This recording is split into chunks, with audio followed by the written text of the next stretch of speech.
আজকের পর্বে এমন এক সত্যি প্রকাশ পেতে চলেছে যেটা শুধু একটা পরিবারের ভাগ্যই বদলে দেবে না, বদলে দেবে বহু বছরের লুকিয়ে রাখা সম্পর্ক, ভেঙে দেবে ষড়যন্ত্রের দেয়াল আর এনে দেবে এক অসমাপ্ত সম্পর্কের পূর্ণতা। এতদিন ধরে যে প্রশ্নের উত্তর খুঁজছিল পারুল, এতদিন ধরে যে সত্যিটা আড়াল করতে একের পর এক পরিকল্পনা, প্রতারণা আর বিপদের খেলা চলেছে, অবশেষে সেই সত্যি আজ সবার সামনে চলে আসবে। কিন্তু সত্যি প্রকাশের আগেই ঘটবে এমন কিছু যা দেখে সবাই হতবাক হয়ে যাবে। পারুল কি সত্যিই নিজের পরিচয় ফিরে পাবে? মিসেস রায় আর শিরিনের পরিকল্পনার শেষ কোথায়? আর ডিএনএ রিপোর্ট কি বদলে দেবে সব হিসাব? পুরো ঘটনাটা জানার জন্য শেষ পর্যন্ত সঙ্গে থাকুন। পর্বের শুরুতেই দেখা যায় সংযুক্তার সঙ্গে ফোনে কথা বলছে মিসেস রায়। তার কণ্ঠে আত্মবিশ্বাস, চোখে মুখে অদ্ভুত এক বিজয়ের ছাপ। সে গর্ব করে জানায় আজ একসঙ্গে 3টে বড় কাজ সম্পন্ন হয়ে গেছে। তার দাবি, পারুল আর রায়ান সৌমিত্রকে উদ্ধার করতে এসে তার বাড়ির গোপন কক্ষে ঢুকেছিল, আর সেখানেই তাদের বিষাক্ত গ্যাস দিয়ে অজ্ঞান করে দেওয়া হয়েছে। এখন শুধু শেষ কাজটা বাকি, তাদের সম্পূর্ণভাবে সরিয়ে দেওয়া, যেন এতদিনের সমস্ত বাধা এক রাতেই শেষ হয়ে যাবে। কিন্তু সংযুক্তা এত সহজে বিষয়টা বিশ্বাস করতে পারে না। সে বারবার বলে পারুল আর রায়ানকে এত সহজে হারানো সম্ভব নয়। তারা বুদ্ধিমান, সাহসী আর ছদ্মবেশ নিতে ওস্তাদ। সে মিসেস রায়কে সাবধান করে দেয় সবকিছু আবার ভালো করে যাচাই করতে।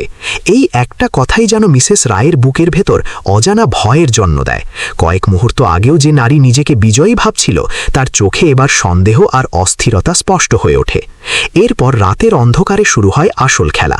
দূর থেকে মোটরসাইকেলের শব্দ ভেসে আসে। ধীরে ধীরে দেখা যায় কয়েকজন হেলমেট পরে এগিয়ে আসছে। সামনে পারুল আর রায়ান, তাদের পেছনে গাড়িতে করে এসেছে মল্লার এবং আরও কয়েকজন। সবার হাতে প্রস্তুতি, চোখে দৃঢ়তা। পারুল দৃঢ় কণ্ঠে বলে আজ আর কেউ তাকে থামাতে পারবে না, আজ সে সৌমিত্রকে উদ্ধার করবেই। রায়ানও চ্যালেঞ্জ ছুড়ে দেয়, সাহস থাকলে এবার তাদের আটকে দেখাক। অন্যদিকে মনিটরিং রুমে দাঁড়িয়ে সবকিছু দেখে হতবাক হয়ে যায় মিসেস রায়। তার মাথায় একটাই প্রশ্ন, যদি বাইরে আসল পারুল আর রায়ান থাকে, তাহলে গোপন কক্ষে অজ্ঞান হয়ে পড়ে থাকা দুজন কারা? মুহূর্তের মধ্যে তার আত্মবিশ্বাস ভেঙে পড়ে। সে বুঝতে পারে পরিস্থিতি তার নিয়ন্ত্রণের বাইরে চলে যাচ্ছে। আতঙ্কে শিরিনকে ডেকে ওয়াকিটকিতে নির্দেশ দেয় কাউকে যেন ভেতরে ঢুকতে না দেওয়া হয়, প্রয়োজনে সবাইকে শেষ করে দিতে হবে। এরপর শুরু হয় তুমুল উত্তেজনা। একের পর এক বাধা পেরিয়ে পারুল, রায়ান আর তাদের সঙ্গীরা বাড়ির ভেতরে ঢুকে পড়ে। পরিস্থিতি ক্রমেই উত্তপ্ত হয়ে ওঠে। পালিয়ে যাওয়ার চেষ্টা করলেও শেষ পর্যন্ত মল্লার আর রায়ানের সামনে আটকা পড়ে মিসেস রায় আর শিরিন। বন্দুক তাকা করে তাদের গোপন কক্ষের দিকে নিয়ে যাওয়া হয়। তারপর আসে সেই মুহূর্ত যেটার জন্য এতদিন ধরে অপেক্ষা করছিল সবাই। পারুল ছুটে গিয়ে সৌমিত্রকে ডাকতে শুরু করে। পাশে ঋতিত, রুকু, সবাই তাকিয়ে দেখে মেঝেতে দুজন অজ্ঞান হয়ে পড়ে আছে। তাদের মুখে পারুল আর রায়ানের মুখোশ। মুখোশ সরাতেই বেরিয়ে আসে আসল রহস্য। বোঝা যায় পুরো ঘটনাটাই ছিল বিভ্রান্ত করার পরিকল্পনা। সৌমিত্র জ্ঞান ফিরে সামনে পারুলকে দেখে যেন নতুন জীবন ফিরে পায়। পারুল শান্ত কিন্তু দৃঢ় কণ্ঠে বলে এবার আর কেউ সত্যিটা লুকাতে পারবে না। এরপর শুরু হয় সবচেয়ে আবেগঘন অধ্যায়। সবার সামনে দাঁড়িয়ে পারুল বলে এতদিন ধরে তাকে থামানোর চেষ্টা করা হয়েছিল শুধু একটা কারণে, সত্যিটা যেন প্রকাশ না পায়।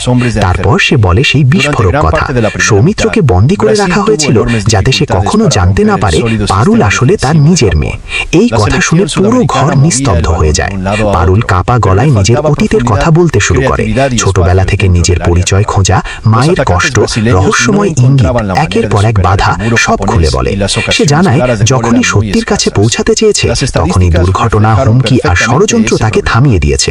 এমনকি বাবা মেয়ের দেখা না হোক, সেই কারণেই সৌমিত্রকে বন্দী করে রাখা হয়েছিল। এরপর সে সেই ছবির কথা তুলে ধরে যেটা সে পেয়েছিল সৌমিত্রর বিশ্ববিদ্যালয় জীবনের বন্ধু অলোক বাবুর কাছ থেকে। সেই ছবিতে ছিল সৌমিত্র আর গায়ত্রীর বিয়ের স্মৃতি। সেখান থেকেই জোড়া লাগতে শুরু করে সমস্ত রহস্য। চোখে জল নিয়ে পারুল প্রশ্ন করে কেন তাকে এতদিন অস্বীকার করা হলো, কেন তার মাকে একা লড়াই করতে হলো, কেন নিজের পরিচয় জানার জন্য এত বড় মূল্য দিতে হলো। সৌমিত্র স্তব্ধ হয়ে যায়। সে জানায় গায়ত্রী কখনো তাকে বলেনি যে তার একটা মেয়ে আছে, তাই সে কখনো সত্যিটা জানতেই পারেনি।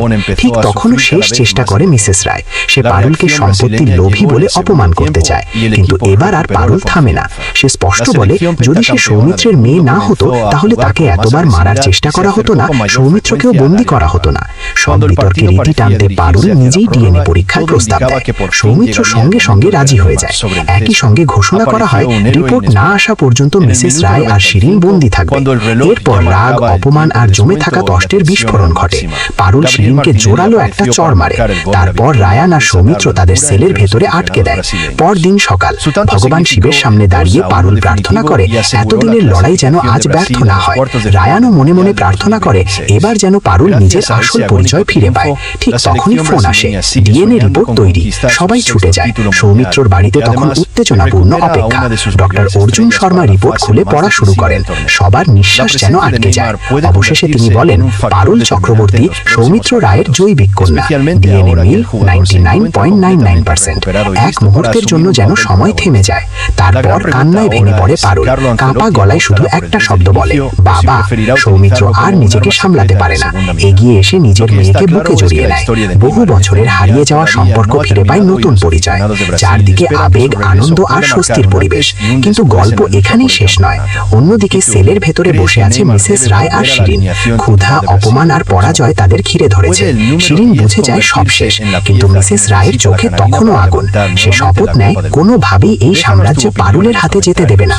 তাহলে কি সত্যি শেষ হয়ে গেল সব ষড়যন্ত্র, নাকি সামনে অপেক্ষা করছে আরো বড় ঝড়? সেটা জানতে অপেক্ষা করতে হবে আগামী পর্ব পর্যন্ত।